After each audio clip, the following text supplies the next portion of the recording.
UFC Fight Night, Robert Whittaker versus Reinier de Ridder in Abu Dhabi wrapped up just now, and we're going to give a recap starting off with the main event, RDR versus Robert Whittaker.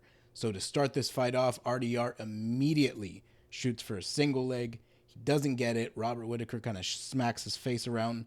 Right after that, Rob starts landing these slick 1-2s, these slick jabs. He's winning the first round, in my opinion. I think Rob won this first round. He stuffs a takedown by RDR, stuffs a second takedown. He slips these jabs, and he kind of opens up the eyebrow of RDR a little bit in the round one.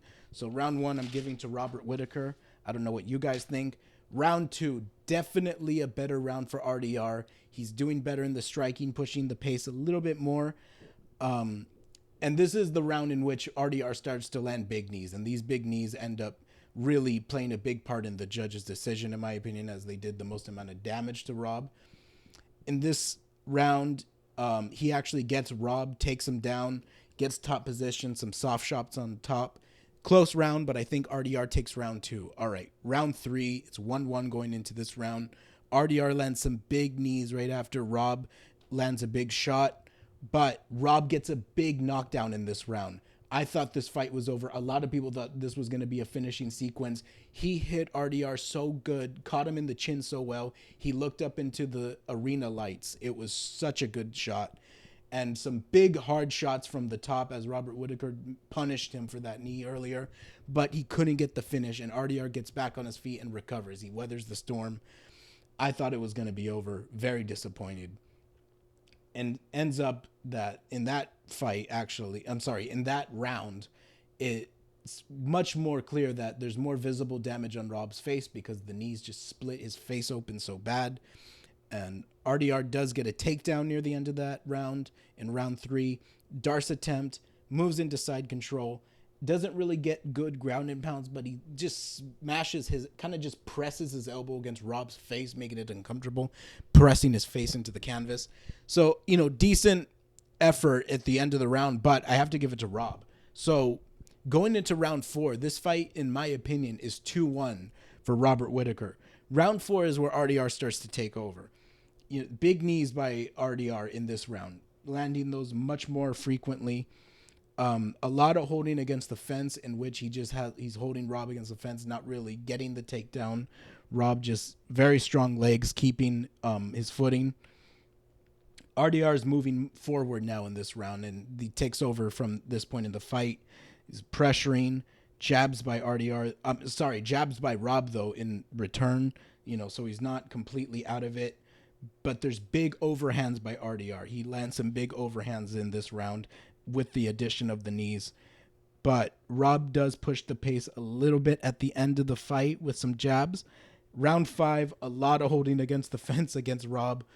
And, overall, I think RDR really outlanded him in the fifth round. And I think he takes the fight away in the fifth round. I personally was disappointed. I wanted Rob to win, just like many, many people. But RDR has a funky style. He's going to be an interesting prospect in this division in middleweight. Honestly, I think he could get a fucking title shot, maybe even over Imavov or Baralio. I know some people think he could fight the winner of that. Honestly, after Baralio tweeted that dumb shit about Ben Askren, I don't think they should skip him. Even if he does beat Imavov, I think they should skip Baralio for the title shot and give it to RDR. He's more deserving of it after this win. Anyway, yeah, that was the main event. I mean, I enjoyed the fight a lot. I think it was good. Moving on to the co-main event, Petr Yan versus Marcus McGee. Not going to lie, I was worried about this fight. I know quite a few people were saying Petr Yan, was going to dominate this, blah, blah, blah. I was a little bit more skeptical. I know Marcus has some good power. He's later in age, for a fighter. For a prospect, he's much later. He's like pushing 40 years old, I think. Dude's a father of like 7 or something. Dude's a dad. Full-time father, almost like a fighter half-time. But in this fight, man, he did so well against Petr Yan in some moments. But Petr Yan, I think, clearly wins this fight. So to start off round one, both of them are landing some very good low kicks by both. Petr Yan lands a really hard low kick that knocks Marcus off balance. And really good combos by Yan in the first round. and good shots by Jan in the clinch as well. But McGee does land some good hard shots in this round. But however, I think Jan with the leg kicks, with the knock, with knocking him down with the leg kicks and with the combos, as well as the shots in the clinch, I would give the first round to Petr Yan. Round two, Jan stuffs a takedown early, clean 1-2 by Jan, and he eats big shots though. Yeah, I would have to give this. I do have to give this credit. Sorry, keep misspeaking like an idiot. I have to give credit to Marcus McGee as he ate big shots in this fight. I mean, Petr does too. He eats a lot of shots, but Marcus McGee was really eating clean 1-2s in this fight. Anyway, Petr Yan, he's got that very distinctive high guard. He's landing shots, starting to tee off early. Petr Yan is often criticized because he tends to have a later start. This fight, it was a little different. He knew that this is a 3-round fight. I got to start with a fast pace early. So he was landing very good in the first round, continued that pace pretty well in the second round. I have to give the second round to Petr Yan as he landed some good knees in the clinch, which split open Marcus McGee later in the second round. Third round, trips near the fence by Yan, trips Marcus McGee. But Marcus McGee lands some pretty good low kicks in this round, but better shots by Yan. And a late Kimura attempt by Petr Yan. And I just have to give this fight to Petr Yan. It wasn't as dominant as I thought it could be. Petr Yan could have schooled him. I think a lot of people thought it was going to be a bigger schooling. But pretty good showing by Marcus McGee. And a great win by Petr Yan against a rising 38-year-old contender. Moving on, Shara Bullet versus Marc-André. Now, Marc-André versus Shara, this was the fight of the night for me. This was my favorite fight to watch. Round one, early low kicks by Shara. He's beating up those legs early against Marc-André. I'm so sorry for calling him Marcus. I just was talking about Marcus McGee. Marc-André. But a takedown attempt gets it against Shara, against the fence. But Shara immediately gets up after that takedown. A knee second attempt. But, oh yeah, and I'm sorry to say, but it was during the second attempt of the takedown, Shara would land these knees as Marc-André was coming in for the takedown. Shara just started landing really good knees, continues with the outside low kicks, beating up the legs of Marc-André. Now, late in the round, a really weird spinning kick attempt by Shara. Shara obviously goes for these crazy kicks, but poorly timed spinning kick attempt just out of range at the end of round one. Round two, one of the best rounds in a while, probably this month. Marc-André marching forward in this round early. He's getting body kicks. He's landing jabs, landing right. Stiff elbow, though. Shara's returning, though, with the same shots, same kind of body kicks as well. And this is when Shara lands a stiff elbow as Marc-André comes in. But Marc-André lands a fast right hand, a really fast right hand that breaks and shatters the nose of Shara Bullet in round two. And, oh my God, when I tell you I thought this fight was going to go bad for Shara, he was going to lose to an unranked middleweight. I really thought his nose was shattered. He was spilling blood. He looked like a ginger orc. He was just split so bad. He looked like the character from the Goonies, who a lot of people bring up a lot in the fight game as an insult. He really did look like that character this time, though. He really quite literally did. Just a bloody ginger orc, just spilling blood. But he was winning that round until that point. Shara then throws really good elbows and knees in the clinch, so he's just getting points back in this fight. He weathers the storm. He survives it. And I need to say, Shara showed really good heart in this fight. He showed a great chin. The fact that he was able to weather the storm after getting his nose smashed and going on to win the fight and win the round, I believe. It was an amazing round. Shara started teeing off at the end of round two and almost got the finish. So despite getting his nose smashed, I still think he won the round. So 2-0 for Shara Bullet going into round three. Round three, big knees by Shara to start it off. A takedown attempt by Marc-André gets stuffed. Hard low kicks by Shara continue to be a problem for the legs of Marc-Andre. He continues the knees, the elbows in the clinch, the stiff elbows coming as whenever Marc-Andre goes in for a combination, Chara has a stiff elbow waiting for him.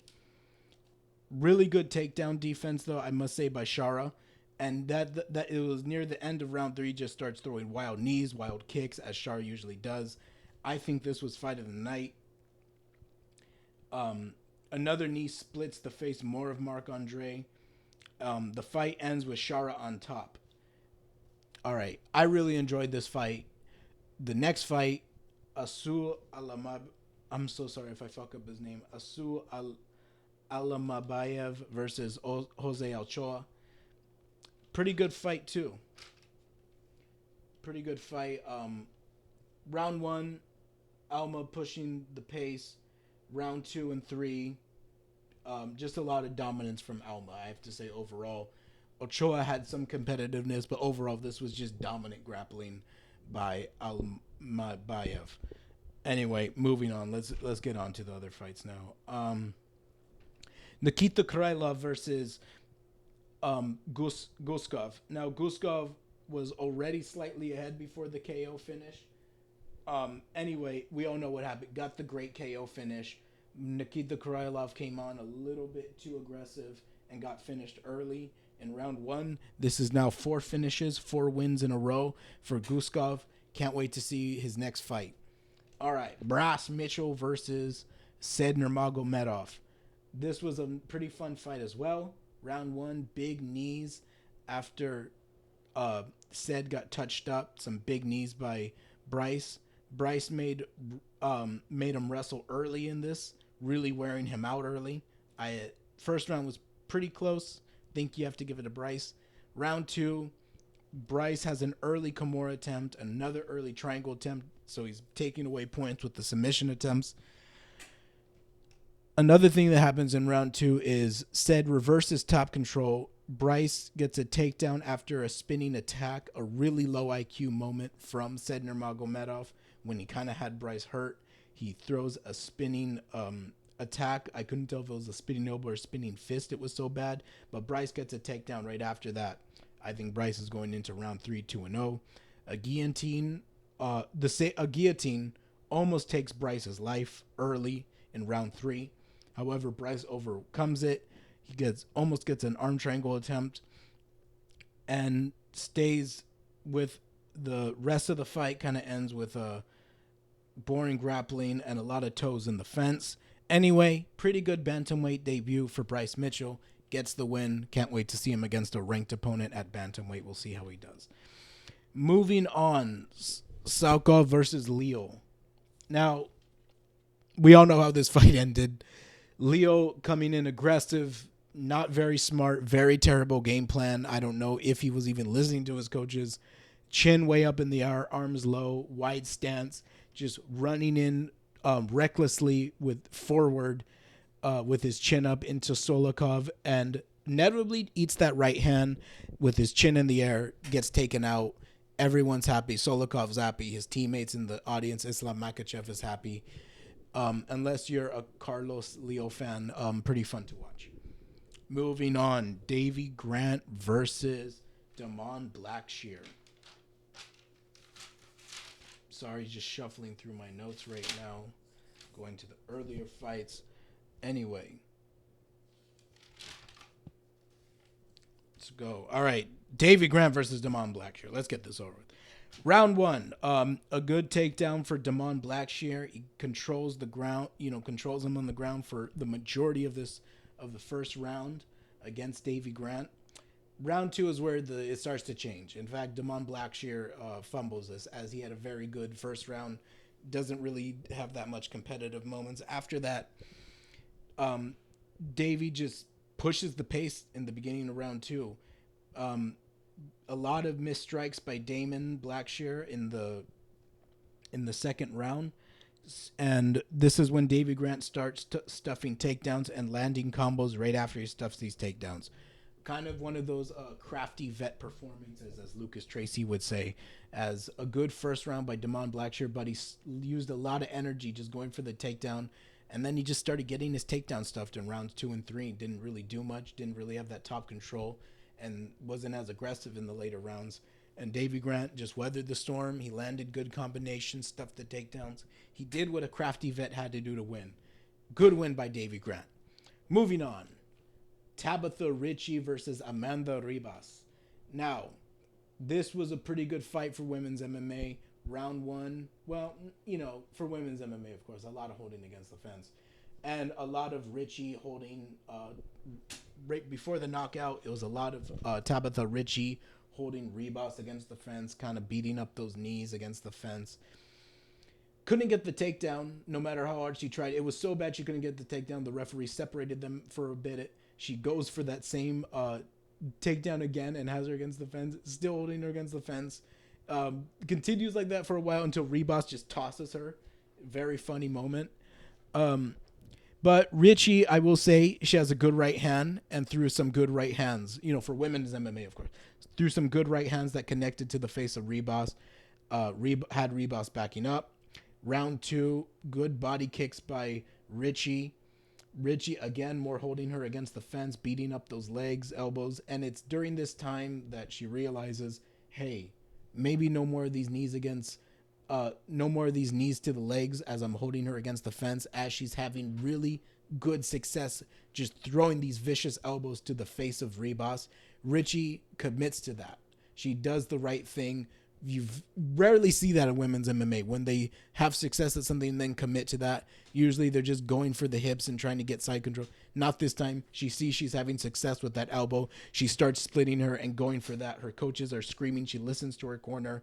She splits her open, and some vicious ground and pound on the top of lands to the dome of her head.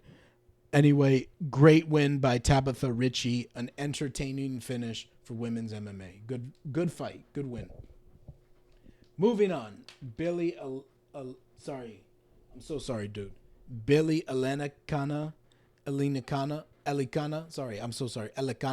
versus Ibo Aslan.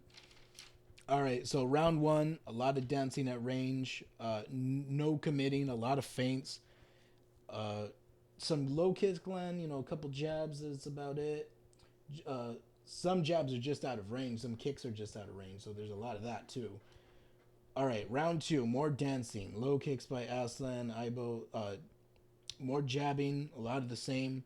Round 3, Billy Stills making him miss a little bit more, so I'm thinking that's why Billy won this fight. Very boring fight. Let's move on. Who cares? Nayujin versus Yahya. I'm so sorry for fucking up your name. Muhammad Yahya.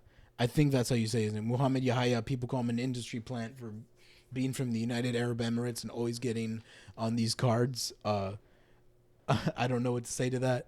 Anyway, round 1, fast start for Nayujin. He's just pressing the pace. He drops him like 3 to 4 times in the first round. Dropping Yahya like it's John Jones just came home and smelled a burning casserole in the oven. And he just starts dropping his wife. It's just like that. Anyway, round 2, more of the same. Just return. But Yahya this time is returning the fire. And in fact, gets a knockdown in round 2. But nonetheless, Nayujin is just getting the bigger shots, getting the bigger combinations off, and starts knocking him down again. I think he knocked him down 3 or 4 times with the same right hand Nayujin did. Anyway, a great fight by Nayujin. By the end of the fight, I'm so sorry, not by the end of the fight. By the end of the second round, Muhammad Yahya's eye was so swollen, it looked like somebody stuffed a baseball inside of his eye, and it was just inside there. It was so swollen. It was insane. The doctor stopped it immediately. Great win by Nayujin. I agree with this doctor stoppage like this, as his eye couldn't open, and it was just a giant golf ball baseball. It looked like a tumor. It was awful. All right, moving on. Martin Bubbe versus Marcus Buchera. To end this card with the first fight, let's talk about the blobfest that was Bubbe versus Buchera. So Blobbe versus Blobchera. Let's get this over with. Round 1, the big flap on Blobbe's stomach was protecting him against some knees in the clinch, and he was landing some pretty good knees of his own. Boubet was going way forward in the first round, lands some pretty good overhands. Buchecha gets some big shots near end of round 1, but I have to give it to Boubet over Buchecha. Round 2, takedown for Buchecha, top control for most of the round, some ground and pound. Rides his back a little bit. It's just a blob riding blob. It looks like a Shamu fight. It looks like a fight between two whales. Anyway, round 3, Boubet's pushing the pace this time. The last round I might give to Buchecha, but Boubet is now pushing the pace in round 3. Low energy takedowns by Buchecha, and the third time he throws one of these low energy takedowns, Boubet makes him pay and stuffs it and gets on top of him, and it becomes a blob fest. He's landing these really, really slow shots on the top, and it's just very uneventful, and it's a blob fest. Anyway, one of the worst fights on the card, but so far, last 3 fights and the main card overall, pretty good. And I have to say, pretty good card. We'll release a video on who these fighters should be taking on next. Let me know what you guys thought about this card. Please like and subscribe. Hit the notification bell. Comment what you guys think about this card. And let me know what you think, who you think Rob should fight next, who you think RDR should fight next, who you think Piotr Jan should fight next, Marcus, Shara. Let me know.